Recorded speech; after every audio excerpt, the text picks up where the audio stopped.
Hello, and welcome back to another episode of Critical Reactions with your host, Bryan. We're going to do a special selection today, which is where one of you tell me exactly what it is I need to check out. If you have your own song that you would like to submit for special selections, you can find a link to do so in the description below. Today's special selection comes at us from Chips. It says Martin Galway, Parallax. The video description contains all the information you need. That sounds nice. Let's check out the video description. This description is intentionally left blank. Okay. So this is the oscilloscope view, which I believe is just the not sound waves, the waveforms that are used from the Commodore 64, I think it's C64 sound chip. All right, this is interesting. We don't typically handle actual retro hardware music very often, if ever. When we do video game stuff, it's modern. And I don't think we've checked out modern reinterpretations of classic chiptune stuff either. Everything chiptune has been modern. So yeah, this is, I think, a first for the channel. Let's dive into this. We have Martin Galway's Parallax.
Yeah, really nice to finally, I think, get a little bit of meat on this and start to introduce an emotional aspect alongside this moving eighth notes idea.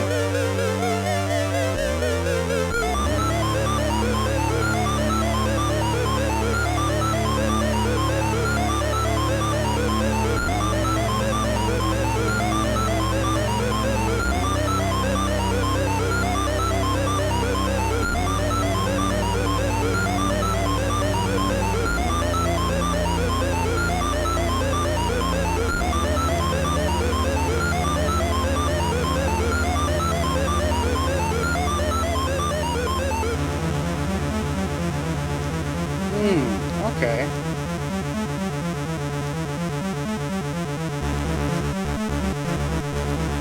Okay.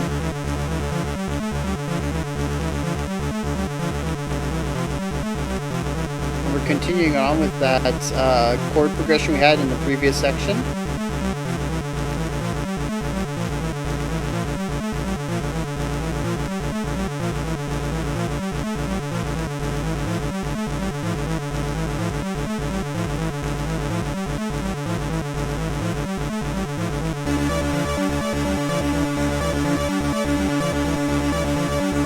Okay, I really like this rhythmic layering right here.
nuance on this underlying line. Just a little bit of a warble to almost give it like a vibrato.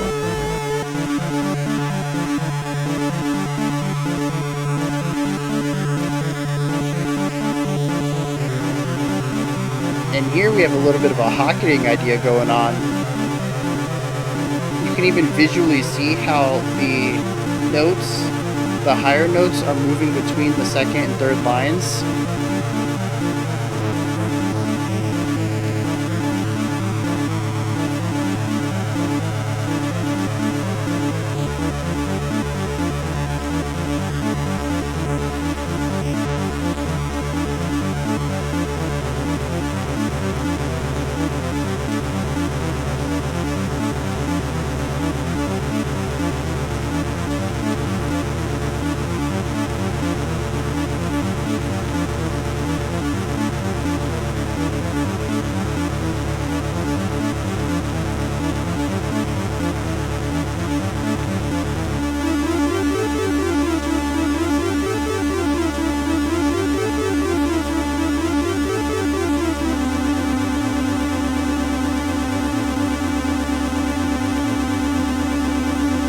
Of tension right here.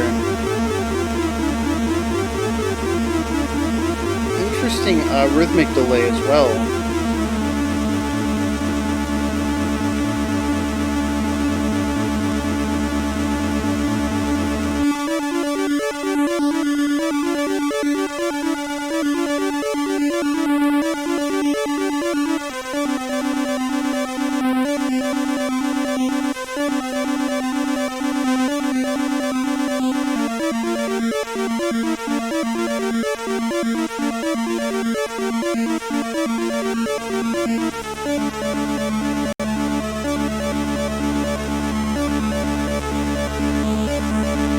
It's also really neat to see that there's actually a lot of almost layering on some of these notes that's creating some almost single line dyads.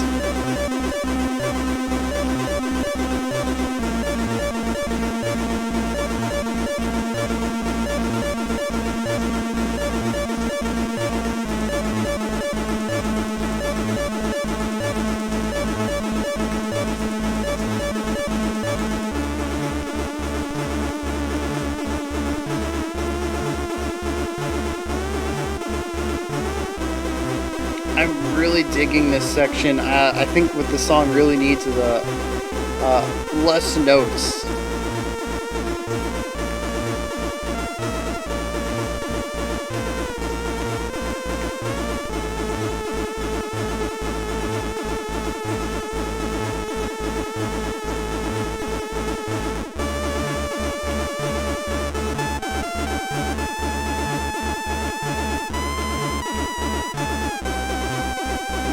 Yeah, I can get behind this. Ooh, another one of those little vibrato ideas.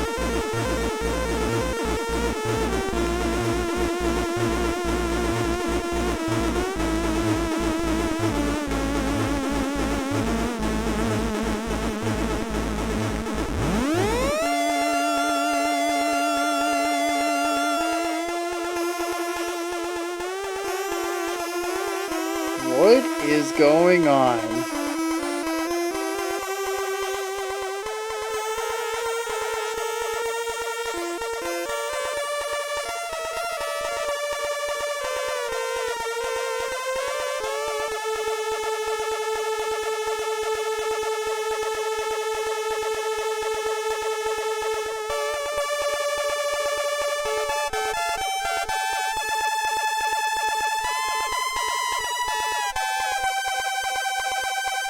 We basically created a delay. That's pretty ingenious.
There's a lot of these.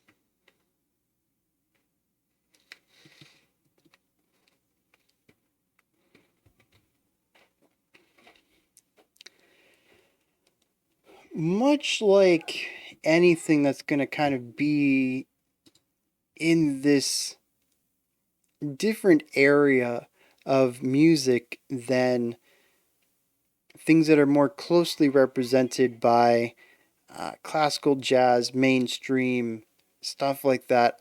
I think I lack the vocabulary to properly speak about this. I'm going to do my best to articulate what my thoughts are through this and kind of explain some of the ideas going on in here, but I do feel a bit out of my element. With that said, this was interesting because I do believe that this was created with the Commodore 64 sound chip.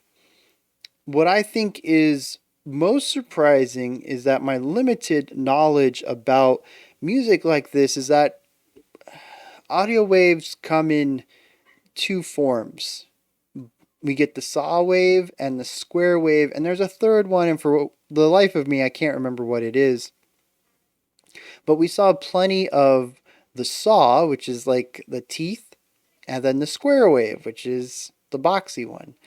I have no idea what those spiky ones were that were introduced like 9-10 minutes in and then were utilized all throughout the ending. Maybe that's normal. Maybe that's something that he crafted by overlaying things. I have no idea, honestly, what's going on there. Very interesting stuff. Um, but yeah, to me, the two sounds I felt very, I wouldn't say at home with, but I understood them. And that third sound that was utilized here completely knocked my socks off. Very interesting. However, I guess it's norm. I don't know if I should say normal, but it does sound like the crashing sounds that I remember playing things like Mach Rider back on the NES. So I'm going to assume that there's nothing unusual, I would say, about that waveform, at least after the fact here. I think the NES came out after the Commodore 64 by a few years, maybe just a couple. I remember that well, I say I remember like I was alive during it, but I've read a lot of books about video games and computers in the 70s and 80s. Um, and if I recall correctly, the personal computer space was taking off. And kind of, Nintendo tried to lean into it a little bit in Japan, but not in the US so much, where it was more marketed as a toy. But, anyways, kind of getting off topic here a little bit. I'm pretty sure that, anyways, that the NES came after the Commodore 64, in which case this sound might have just been more commonly utilized after that, as it was maybe a discovered trick you could do. I don't know. It doesn't look like a typical waveform though, which is what's kind of throwing me off. It doesn't sound like a typical waveform. Um, and I'm curious if maybe Martin developed that sound. I don't know. Interesting stuff though there. So what I do want to talk about, however, though, is this really neat trick that's being employed here, which if you'll watch, let me see if I can find a specific. I don't think I would be able to find a specific frame of this. Yeah, because it's not happening in any specific frame. But if you were watching the video, there's moments where it looks like the box form. Actually, this is a moment right here. Let me bring this up real quick. It almost looks like a door is bouncing, and you can kind of even see the after image between the two heights. And it looks like they're activating simultaneously. But what's actually happening is Martin is switching between these two notes at an extremely rapid pace, and it's creating this Dyad sound, because they're fluctuating quick enough, at least to my ears, that I pick them up and interpret them as a single note, which is really fascinating. I don't know if we ever saw a moment where all three lines were doing this. It's possible. Actually, yeah. Yep, right there at 450-ish. So even though there's only three tracks on this sound chip, Martin found a way to get um, 6 note chords out of it, basically. Six simultaneous tones. Even though it was only ever playing three at a time, it's the audio illusion that, at least to human ears, or at least to my ears, I shouldn't extrapolate myself to every human experience, it sounds like six simultaneous notes.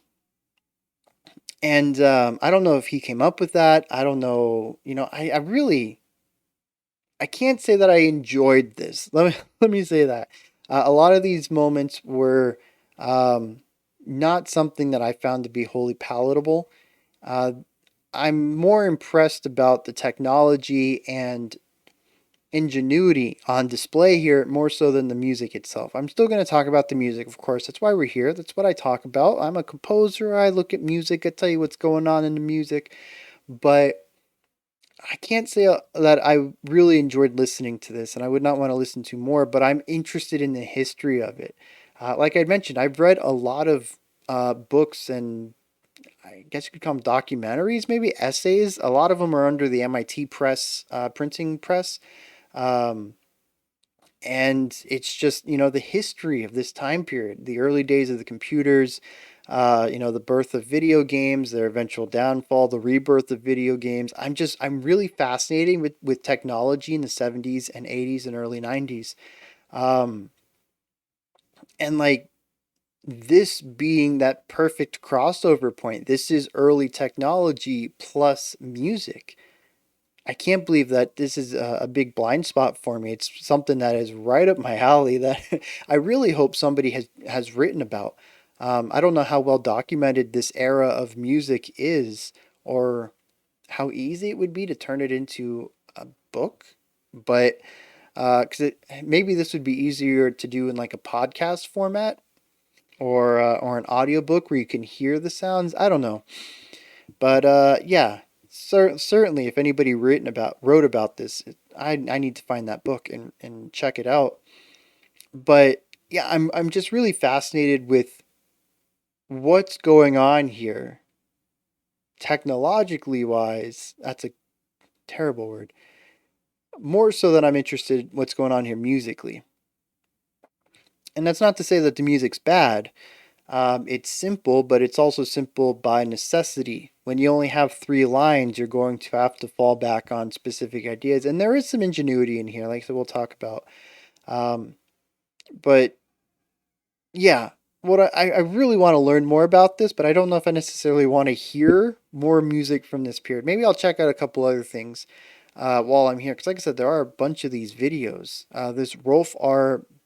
Bake channel seems to just have a ton of these Commodore 64 oscilloscope views, which the view itself was really cool because I got to hear some of this. I would never have picked out the multiple voices, especially not at the beginning of the video. Here's something else that is really cool about this is that I learned to read this as I went. I applied my music knowledge and notation ideas to this and tried to, like, Rosetta Stone it. I, I have never seen an oscilloscope view of waveforms before, and I still don't quite understand everything that I saw, but I was picking up enough patterns to be able to read what was happening, generally speaking, and I think that's pretty awesome. Um, so musically, what's going on here? I think you guys heard what was going on. It's very simple. Like I said, not a lot of complexities going on, but there are some things I want to point out before we wrap this video up that I thought were really pretty cool. A lot of this is rhythmically based, which is actually one of my biggest problems with it. I really wanted more moving melodies. Somewhere around the 8 or 9 minute mark, we had that top line melody that was gorgeous with the rhythmic stuff underneath. I really wish we had seen more of that. Maybe Martin does that in other tracks, but at least this one in particular focused a lot on heavy rhythmic chugging. In fact, it's kind of weird to say that a lot of the problems I have with this are the same problems I have with early metal. And even modern day metal that is more inspired by that texture rule of cool style of metal writing more so than the melodic theory based kind of stuff that we see in more technical metal. It's just that it's more about the texture and the feeling. It does this sound cool more so than melody and harmony and consonants and stuff like that, and seeing what they can do with that. Like I said, maybe Martin explores those ideas in other tracks, but this one specifically, at least for the first 8 minutes, is very interested in rhythm. Our first idea was just constant eighth notes, and our second idea was quarter notes, and then both turned into eighth notes, and then we had a third idea that brought in quarter notes, and then our first idea shifted to like accenting every third note or something. So they all had different tones, and we did technically have a triad from this, but they were all constantly going with different accented beats to give this syncopated rhythmic vibe going on. Um, and it did a really great job at driving this feeling through the syncopation, through the repeated hits. There's no breaks. There's very few moments in here where there's where any of these lines stop moving. It is, I still can't believe I'm making these analogies. Very close to early metal guitar where you just keep there's no need for breaks. Your riffs just bleed into each other. Your verse riff bleeds into your chorus riff. When you loop your 4-bar phrases over and over, there's no stops. There's no rest moments. And this is the same way. The three lines, for the most part, once they get going, just keep going. And it's a really interesting driving factor to this type of music. I honestly thought at one point maybe this was the best way that Martin could figure out to create some of these ideas, because you have to have that constant back and forth if you want those dyads. And I wonder if going back to some of the earlier ideas, now that I know what's happening, if that's going to color my perspective on the track. Because I'll know that the reason for the fast notes of consistently playing a note rather than holding a note out is because if you hold a note out, you get one tone. But if we ramp up the speed at which we play, we can alternate tones and bring in these dyads. And, I didn't pick up the dyad thing till like 6, 7, 8 minutes in.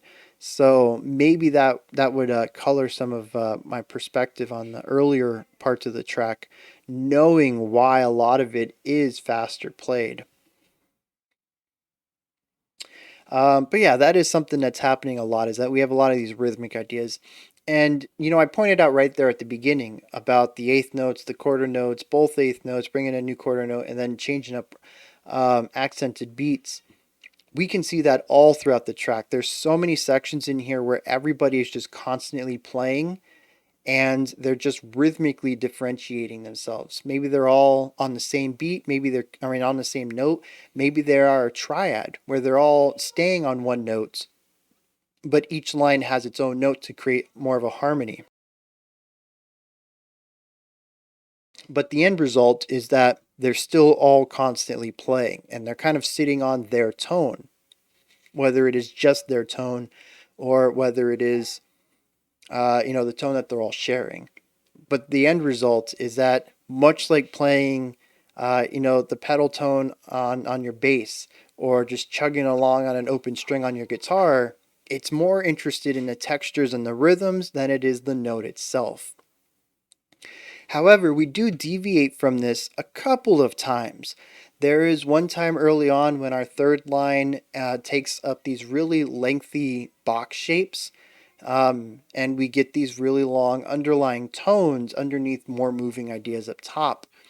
And I liked this. And I think at one point our middle and bottom lines became these really long notes, and they created this harmony, this dyad for a moving melody line in our top line to actually have this sort of underlying chord with a melody on top. And we did that for a little bit, and I really enjoyed that section. Like I said, more rests or held out notes really would have helped me here. I was certainly feeling, I guess we can call it attack fatigue. Just so many attacks all the time in this track. And like I said, part of it I'm just going to kind of lump into a necessity for the technique to achieve more notes out of this. But it doesn't remove the fact that I was becoming fatigued from so many attacks going on from all the instruments. There's also this moment at the end that I talked about that I really loved where we had this moving melody line above. I think our second and third lines were doing, moving stuff, trying to get four notes out of those, so we can create this richer harmony underneath.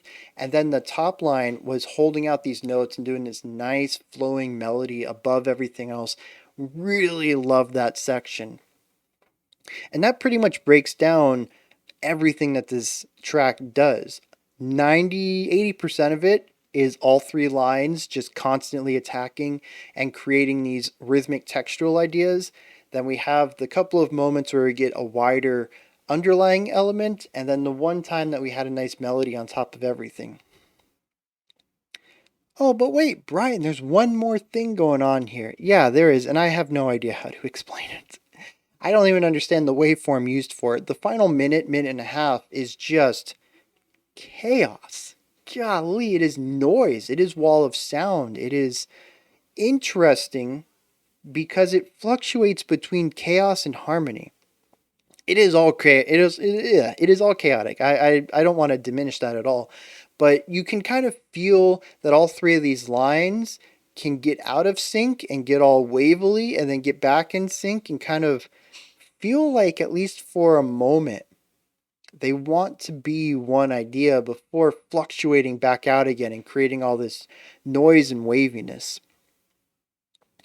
And I don't really know what to make of that, because my understanding of that would have to be narrative or thematic based, and I don't know what this song was doing. I really don't.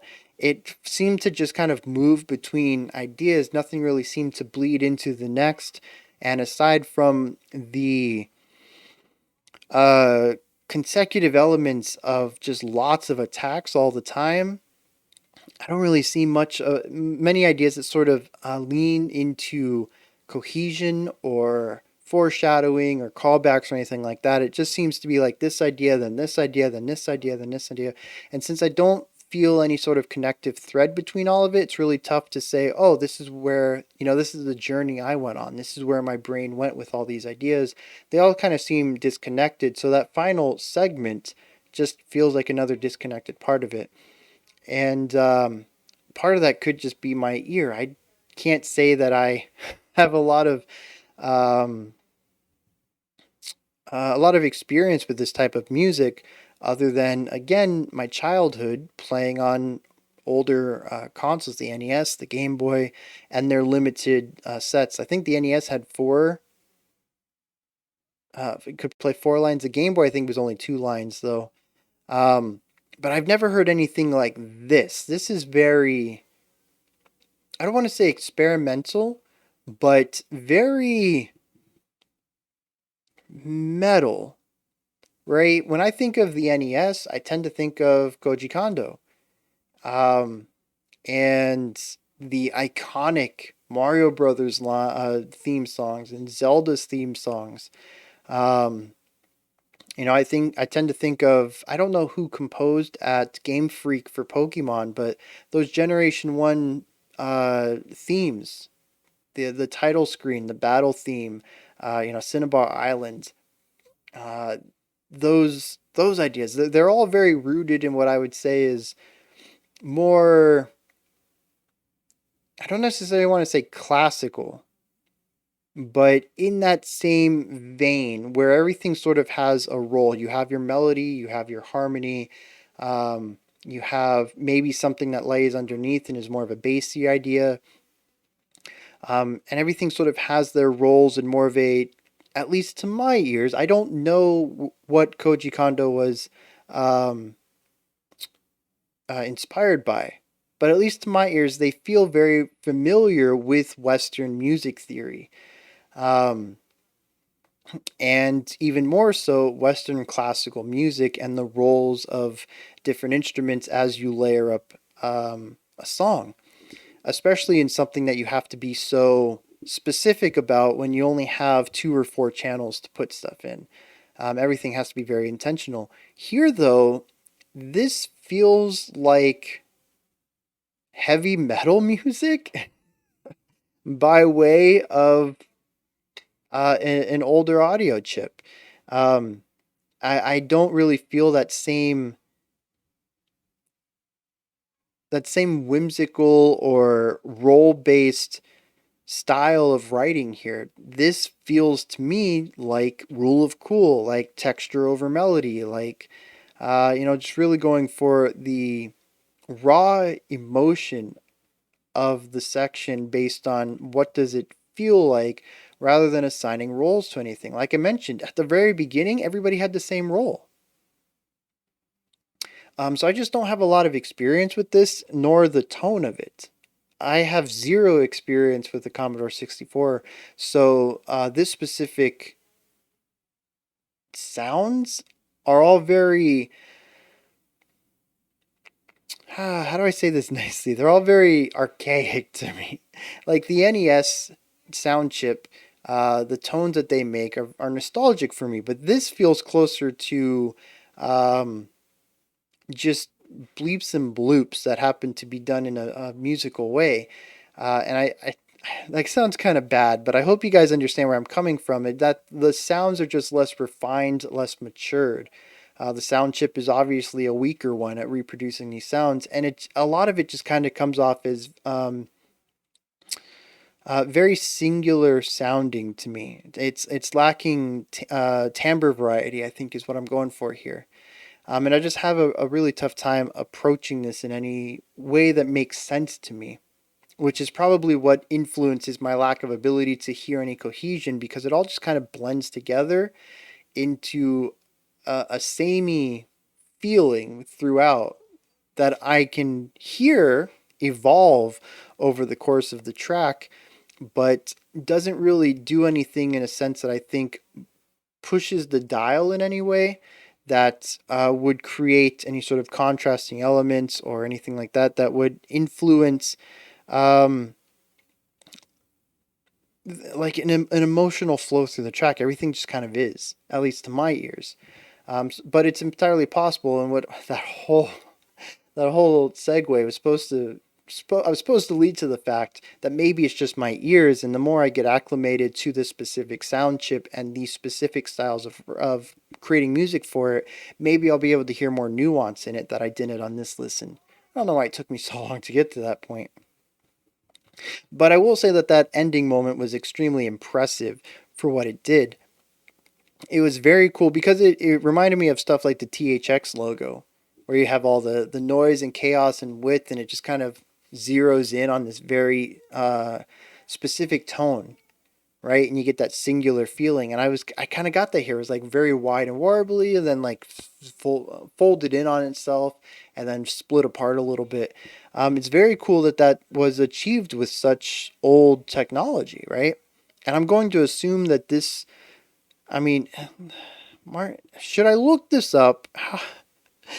I'm kind of curious if Martin Galway is maybe a modern retro person who decided to pick up the Commodore 64 sound chip and make music with it today, or if this is contemporary music from the time on the chip when it was new. Not that I think either one really alters my perspective on it, but I have been approaching this entire thing as if this is an older track from the 80s rather than a modern retro thing going on. Um, yeah, so I think that's going to wrap this up. I don't think I talked enough about the music, but it is a very simple track that focuses on primarily one idea that I think I spent enough time on. I'm just really enthralled by the history here, the technology, and what Martin was able to accomplish with such limited technology through ingenuity. You know, they say limitations breed creativity, and I think we can see that here. Literally had three lines to work with and found a way to get six-note chords out of it. Just kind of blows my mind. And again, I don't even know what kind of waveform we're seeing there at the end. That could be wholly created through that same type of ingenuity, because I don't think it was baked into the sound chip. I don't know. I'd have to look that up, but I definitely am going to have to look into some books regarding this time period and the music of these limited sound chips, because I am beyond intrigued about this now. I don't, like I said, I don't know how this whole thing's kind of gone over. I've read so many books about the history, the tech itself, even more emotional takes, right? The history is kind of a sterile thing, but you can also look at people's perspective of this time period, and how they experienced it as well. And I've read stuff like that too. Just I've never really read anything that really razor honed in on the audio side of this period, and I really should. Like I said, that seems right up my alley. It just has never been presented to me, so I guess I never thought of it. Anyways, those are my thoughts on Martin Galway's Parallax for the Commodore 64 audio chip.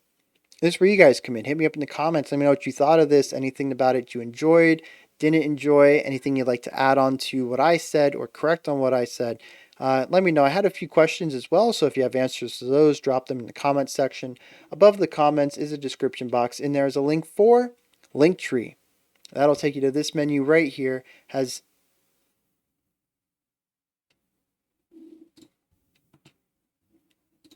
right here. That one. Seems the old controller ain't working right now. I gotta do things manually. Can't use my hotkeys. Anyways, yeah, Linktree takes you to this menu right here. You can pick up some merch from here, join the Discord, support the channel through Patreon, email me, follow me on Twitter, all sorts of stuff. Go ahead and check it out. Above that, if you could, like, subscribe, and ring the bell. I greatly appreciate all three of those. All right, that wraps it up for today. We'll be back tomorrow, 5 p.m. Eastern Standard Time, 9 p.m. UTC. As usual, we're going to continue on with Blank of the Blank week, as well as look at another special selection. Until next time, remember to be critical, not cynical, of the music you listen to, and have a fantastic morning, afternoon, or evening whenever you choose to watch my videos.